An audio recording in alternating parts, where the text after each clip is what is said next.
नवी मुंबईतील तळवली कोळीवाड्यात ग्रामस्थांचे अनेक वर्षांचे स्वप्न अखेर पूर्ण झाले आहे. क्रीडा आणि सांस्कृतिक उपक्रमांसाठी हक्काचे क्रीडांगण आता नागरिकांना उपलब्ध झाले आहे. माजी आमदार रमेशदादा पाटील यांच्या अथक प्रयत्नांमुळे आणि सातत्यपूर्ण पाठपुराव्यामुळे राज्याचे मुख्यमंत्री देवेंद्र फडणवीस आणि उपमुख्यमंत्री एकनाथ शिंदे यांनी हे क्रीडांगण खास बाब म्हणून मंजूर केले. शुक्रवार 17 एप्रिल रोजी तळवली गावदेवी मैदान शेजारी या क्रीडांगणाचे उद्घाटन रमेश पाटील यांच्या शुभ हस्ते संपन्न झाले. या उपक्रमामुळे स्थानिक तरुणांना खेळासाठी आणि ग्रामस्थांना सांस्कृतिक कार्यक्रमांसाठी एक उत्तम व्यासपीठ मिळाले आहे. तळवली कोळीवाड्यात आनंदाचे आणि समाधानाचे वातावरण पसरले आहे. गावाला खेळाचं मैदान नव्हतं. तुम्ही आत्ताच म्हणाले की 11 वर्षाचा संघर्ष झाला. हा संघर्ष म्हणजे काय? आम्हाला आमच्या जमिनी गेल्या, शिडकोनी जमिनी घेतल्या, महाराष्ट्र शासनाने जमिनी घेतल्या, परंतु आम्हाला खेळाचं ग्राउंड नव्हतं.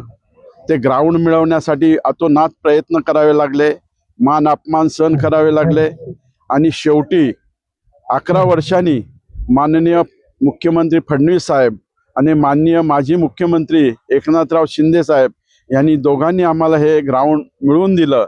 खरं म्हणजे त्यांचे खूप मोठे आभार मानायला पाहिजे. त्यांनी खूप मोठं सहकार्य केले आहे. कारण शिडको ह्या प्रकल्पग्रस्तांना कधीच काय देणार नाही, परंतु असे काही मुख्यमंत्री या शासनाला मिळालेले आहेत, शासनामध्ये आहेत. त्यामुळे आम्हाला हा प्लॉट, क्रिकेटचं मैदान हे आम्हाला माननीय मुख्यमंत्री महोदयांनी मिळवून दिलं आणि संपूर्ण ग्रामस्थ मंडळ आज फार मोठ्या खुशीत आहे. कारण आम्हाला 11 वर्षांनी जरी मिळालं तरी आम्हाला हक्काचं ग्राउंड मिळालं. आता हे ग्राउंड परंपरेपर्यंत राहणार आहे. गेले अनेक वर्षापर्यंत हे ग्राउंड या ठिकाणी राहणार आहे आणि ह्या ग्राउंडचा निश्चित 40+ क्रिकेटचे आमचे प्रेमी आहेत त्यांना मिळेल. देवस्थानचे आमचे ग्रामस्थाचे जे प्रेमी आहेत क्रिकेटचे त्यांना सुद्धा हा उपभोग करता येईल. या ठिकाणी यांनी सर्वांनी मिळून या क्रिकेट मैदानाला रमेशदादा पाटील स्पोर्ट्स क्लब असं नाव दिलंय. खरं म्हणजे जो मेहनत करतो, जो आपल्या गावासाठी त्याग करतो, कष्ट करतो, अशा व्यक्तीला त्यांनी विचार करून हे नाव दिलेलं आहे. त्याबद्दल निश्चित माझ्या मनात काही शंका नाही. निश्चित मला बरं वाटतंय की बाबा आपण जे केलेली मेहनत, आपण जे केलेले पराकष्ट या आमच्या गावकऱ्यांनी समजून घेतलं आणि गावकऱ्यांनी आज ह्या मैदानाला नाव रमेशदादा पाटील स्पोर्ट्स क्लब. तळवली कोळीवाड्यासाठी अतिशय आनंदाचा दिवस आहे.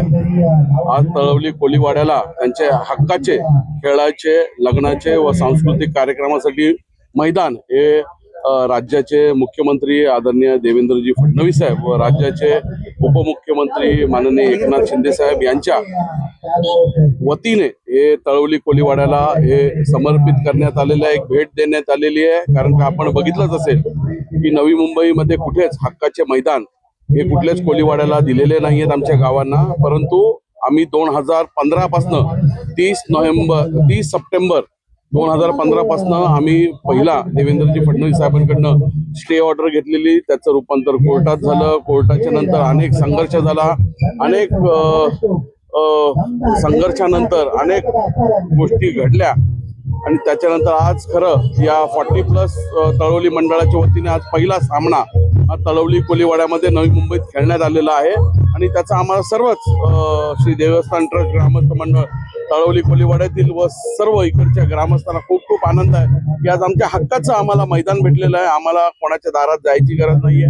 आज आमच्या गावाचं मैदान झालेलं आहे. त्याच्यासाठी सर्वांनीच अनेक अथक प्रयत्न केलेले आहेत. मग ते आपले सर्वांचे आदरणीय आमचे नेते, या गावचे सुपुत्र माजी आमदार रमेशदादा पाटील साहेब असो, त्यांच्या नेतृत्वाखाली आम्ही लढा उभारला. त्यांचे आमदार नव्हते म्हणजे झाले ते 18ला, त्यांची संपली 24ला, परंतु आमदार नसताना सुद्धा त्यांनी देवेंद्रजी फडणवीस साहेबांकडे या गावासाठी खूप मोठं ग्राउंड उपलब्ध करून घेतलं आणि अनेक संघर्षानंतर हे आज उपलब्ध झालं. आणि या ग्राउंडच्या सुशोभीकरणासाठी आणि व्यवस्थेसाठी माझे काका, माजी नगरसेवक तानाजी पाटील, तुलसीराम पाटील, नारायण पाटील असे अनेक, जयवंत पाटील आणि त्यांचे सर्व सहकारी टीम त्याचप्रमाणे देवस्थान ट्रस्टचे आमचे सर्व अध्यक्ष उपाध्यक्ष मंडळांनी खूप सहकार्य केलेलं आहे आणि आज सर्व तळवली कोलीवाड्याचं एक सगळ्यांच्या वतीने आणि सगळ्यांच्या साह्याने एक सुसज्ज असं मैदान उभं राहिलेलं आहे. त्याबद्दल मी सर्वांचेच खूप खूप मनापासून धन्यवाद देतो. 27 गावातील आमच्या नवी मुंबईतील आमच्या कोलीवाड्यातील आणि आमचे आगरी कोळी कुणबी भंडारी भोई हे सगळे आपले बेटावरचे सगळे एकत्रच राहतात. त्यांना माझी सगळ्यांनाच विनंती आहे, मीही ॲडव्होकेट PC पाटील साहेबांच्या मार्गदर्शनाखाली जरी मी वकील असलो तरी मी त्यांचा सुद्धा सल्ला घेऊन हा ग्राउंड आज आमच्या स्वतःच्या नावी केला. आपण सुद्धा आपल्याला प्रत्येक गावामध्ये आपलं हक्काचं मैदान असावं आणि आपल्या ताब्यात असावं हीच आपली सर्वांची इच्छा आहे. कारण का भविष्यात लग्न जत्रा आणि आपले खेळाचे सगळे सांस्कृतिक कार्यक्रम हे स्वतः व्हायला पाहिजे. नाहीतर आत्ताच्या या मॉडर्नायझेशन मध्ये आज आपल्याला जागा शिल्लक राहणार नाही आणि दुसरीकडे आपल्याला भाड्याने जाऊन खूप पैसे मोजावे लागतील आणि ती आपली परिस्थिती भविष्यात राहणार नाही. त्यामुळे सगळ्यांनीच कष्टाने आणि सहकार्याने एकमेकांना आपण मदत करून आपण तुमचंही ग्राउंड बनवून एवढी तुम्हाला या माध्यमातून आपल्याला सूचित करू इच्छितो. आजची उद्योगनगरी न्यूजला सबस्क्राईब, बेल आयकॉनला प्रेस करा, लाईक, कमेंट आणि शेअर करा.